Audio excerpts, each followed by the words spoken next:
Bonjour à tous et bienvenue dans la tanière du vilain geek. On se retrouve aujourd'hui pour parler d'une méchante qui a fait trembler le multivers dans le film Deadpool et Wolverine, Cassandra Nova. On va décrypter son histoire, ses pouvoirs et ses capacités. Et surtout, on va se poser la question qui fâche. Est-elle la nouvelle superpuissance du MCU? Plus puissante que Wanda Maximoff, la sorcière rouge? Mais avant d'aller plus loin, si vous faites partie du tout petit groupe des 4 ou 5 personnes qui n'ont pas encore vu le film Deadpool et Wolverine, eh bien, soyez prévenus, cette vidéo contient des gros spoilers. Mais chose certaine, à la fin de cette vidéo, par analyse comparative, je vais répondre à la question: Cassandra Nova est-elle la nouvelle superpuissance du MCU? Plus puissante que la sorcière rouge? Restez jusqu'à la fin pour voir ça. Sauf que là, fini tous les blablas, donc c'est parti!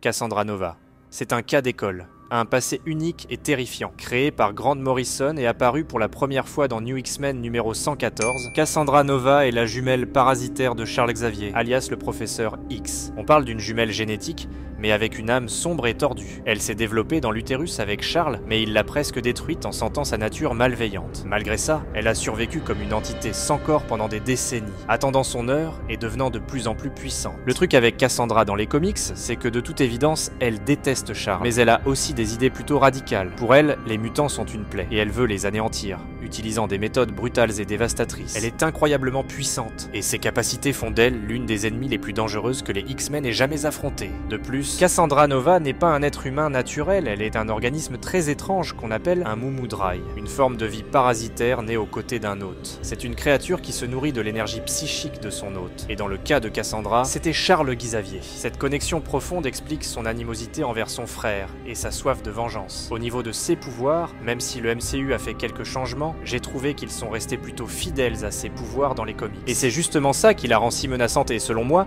crédible comme super vilain dans le film, contrairement à d'autres adaptations du MCU qui ont radicalement nerfé les pouvoirs du personnage. Un des meilleurs exemples est la version très chelou d'Ultron dans le deuxième film des Avengers 2. Ah, ne me le rappelle surtout pas. Inversement, dans ce cas-ci, la Cassandra du MCU est définitivement la menace de niveau Oméga à laquelle je m'attendais. Par conséquent, au lieu de comparer la version de ses pouvoirs dans le film à ceux des comics, passons directement au vif du sujet.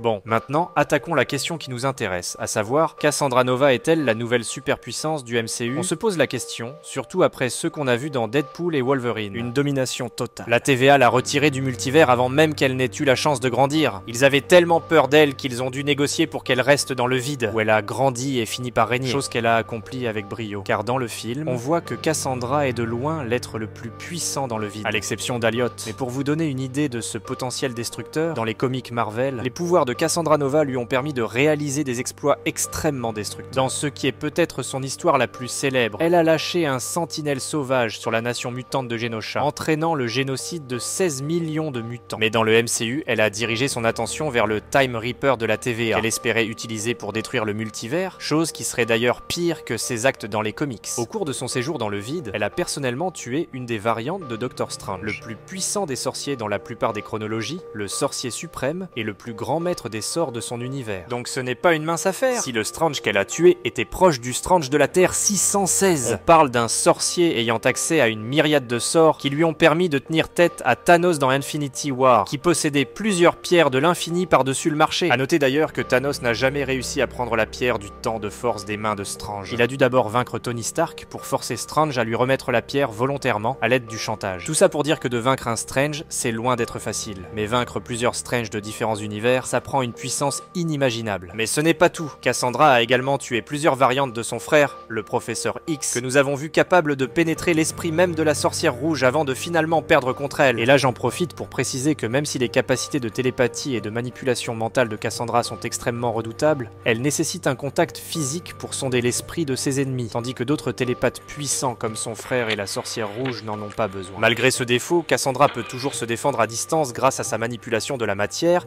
qui est tout simplement incroyable. Grâce à cette capacité, elle est totalement invincible, capable de reformer et de remodeler son corps en cas de blessure. Elle a également pu arracher la peau et les muscles de Johnny Storm, le tuant instantanément, sans trop d'efforts. De plus, parce qu'elle a tué tant de versions alternatives de son frère, nous pouvons facilement supposer qu'elle a également été forcée de tuer d'autres mutants de niveau Oméga. Nova a également accès à la télékinésie, qu'elle a utilisée à de nombreuses reprises pour maintenir ses ennemis à distance et même pour envoyer Wolverine profondément dans le sol. En ce sens, elle possède aussi des pouvoirs semblables à ceux de Kitty Pryde dans les X-Men, chose qui est corroborée dans les comics. Bref, en raison de son immense pouvoir, la seule chose qui pouvait espérer l'arrêter dans le film était d'atténuer ce pouvoir avec le casque du fléau. Bien que cela ait fonctionné, elle a finalement été libérée et a tenté de détruire toutes les chronologies pour pouvoir régner sur le multivers entier depuis le vide. Cela en dit long sur les limites de son pouvoir. Cassandra était convaincue qu'elle serait la souveraine du multivers si elle avait la chance de fusionner tous les univers dans le vide. Cela, ainsi que le fait que la TVA était terrifiée par elle, me fait croire que ce n'était pas du bluff. Bon, c'est bien beau tout ça, mais revenons à notre grande question initiale. Qui gagnerait dans un combat entre Cassandra Nova et la sorcière rouge? Eh bien, voici ma petite analyse. Premièrement, on est d'accord, ces deux-là, c'est pas des petites fraises. Elles ont un niveau de puissance qui fait pâlir les autres héros du MCU, et quand elles s'y mettent, elles peuvent être sacrément violentes et incontrôlables. Mais passons au pointage. Il y a des gens qui vont dire que la sorcière rouge gagnerait. Après tout, elle a quand même réussi à tuer Charles Xavier dans Doctor Strange Multiverse of Madness. Toutefois, rappelons-nous que Cassandra Nova a elle aussi déjà battu le professeur X, et pas qu'une fois. Elle a d'ailleurs un sacré talent pour la télékinésie et la manipulation mentale, comme on a pu le voir dans Deadpool et Wolverine. Mais attention, Cassandra doit être proche pour faire ça. Et la sorcière rouge, elle pourrait bien lui faire un petit tour de passe-passe pour la mettre en difficulté. Changer le monde autour d'elle, lui enlever la bouche ou les mains, elle a déjà fait ça. Par contre, la sorcière rouge peut manipuler la réalité, et même créer un monde tout entier avec la magie du chaos. En plus, elle possède le puissant Darkhold. Ah, mais là, attention, Cassandra a déjà arraché la peau de Johnny Storm, envoyé Deadpool et Wolverine valser à des kilomètres, et elle a même trafiqué les souvenirs de Wolverine. Elle pourrait en faire de même pour Wanda, et lui lobotomiser le cerveau. Mais en fin de compte, il est difficile de dire qui gagnerait, voyant que les deux personnages ont des power sets complémentaires, qui fait penser à un jeu de roche-papier-ciseaux. Toutefois, dans le contexte du MCU, on est forcé d'avouer que les méthodes de Cassandra Nova, elles sont bien plus brutales et sans limite que celles de la sorcière rouge. Après tout, Wanda, elle s'est vraiment lâchée quand ses enfants étaient en danger dans WandaVision et Multiverse of Madness, mais dans un combat simple, Cassandra pourrait bien l'emporter. Étant uniquement motivée par la haine, elle n'a donc aucune barrière morale, contrairement à Wanda. Pour cette raison, en regardant les films du MCU, on dirait bien que la méchante mutante aurait le dessus. Mais une chose est sûre, ce combat, ça serait un spectacle grandiose. Ah, ça c'est certain. Mais bon, ça reste à voir. Reste-t-il que ma conclusion est la suivante, sauf manigance ou astuce ingénieuse pour piéger Cassandra Nova. Elle est selon moi un être quasi invincible, même pour Wanda. Mais toi maintenant, qu'en penses-tu? Cassandra Nova est-elle le nouvel être le plus puissant du MCU? Aurait-elle réussi à régner sur le multivers depuis le vide si elle avait réussi son grand coup dans Deadpool et Wolverine? Je suis prêt à parier que plusieurs d'entre vous sont en fort désaccord avec mon analyse. Alors débattons-en dans les commentaires, mais toujours dans le plus grand respect. Effectivement. Sur cette belle note, merci à tous d'avoir regardé, on vous kiffe. N'oubliez pas de liker et de vous abonner, ça nous aide vraiment. On se retrouve pour la prochaine vidéo. Ciao les amis!